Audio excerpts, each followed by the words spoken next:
to my channel Study with me PCMB. In this part of molecular basis of inheritance, we will discuss the salient features of double helix structure. So there are 5 points. So let's start one by one. The first point says that this is made up of two polynucleotide chain. Two polynucleotide chain. Where is backbone? We have discussed about backbone in previous parts. The backbone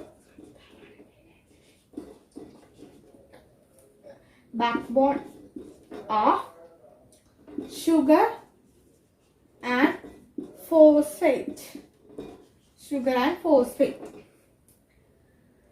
Then the nitrogenous bases. I'm just denoting by capital N and B.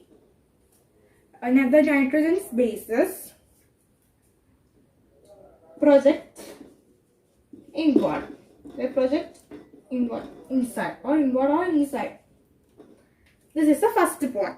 It is made up of two polynucleotide chains where the backbone is consisted by sugar, phosphate, and the nitrogenous base project inside. So let's see the second point. The second point is saying that chain. The two chains are anti-parallel.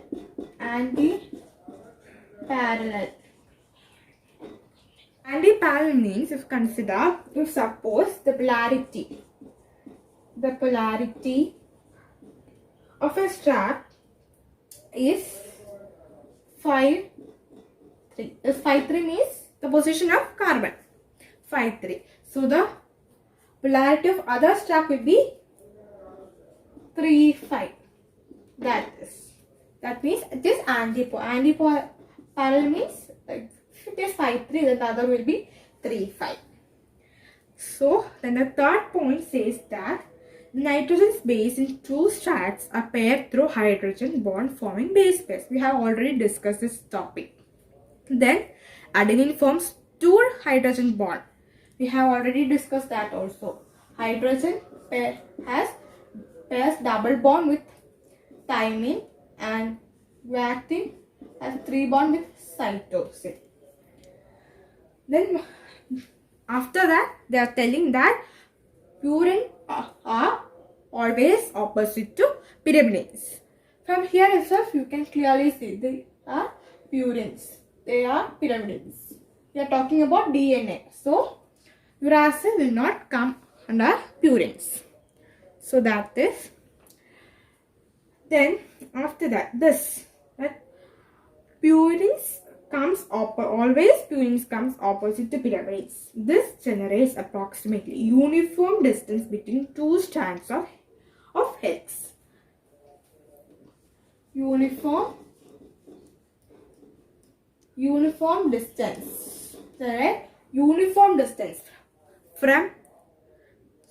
Uniform distance between the two strands. The two strands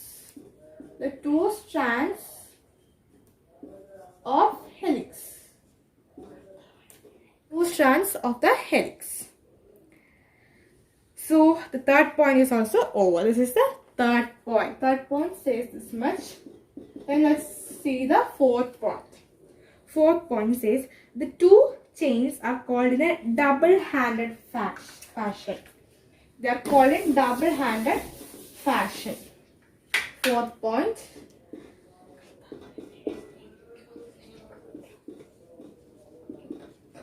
The two chains are called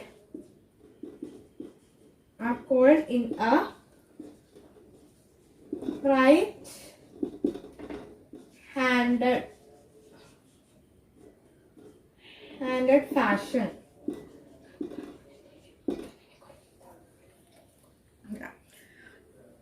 Their formation, how are they coiling? That is, this coiling in the right-handed fashion.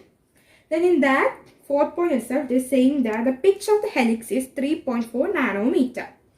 Pitch of helix. Pitch of helix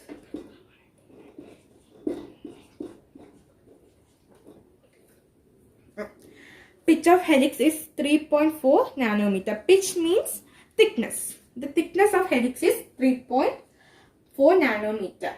Then you know that 1 nanometer equal to 10 raised to minus 9 meter.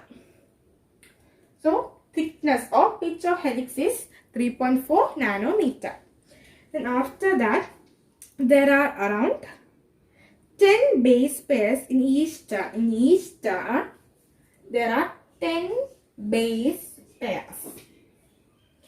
Then they are telling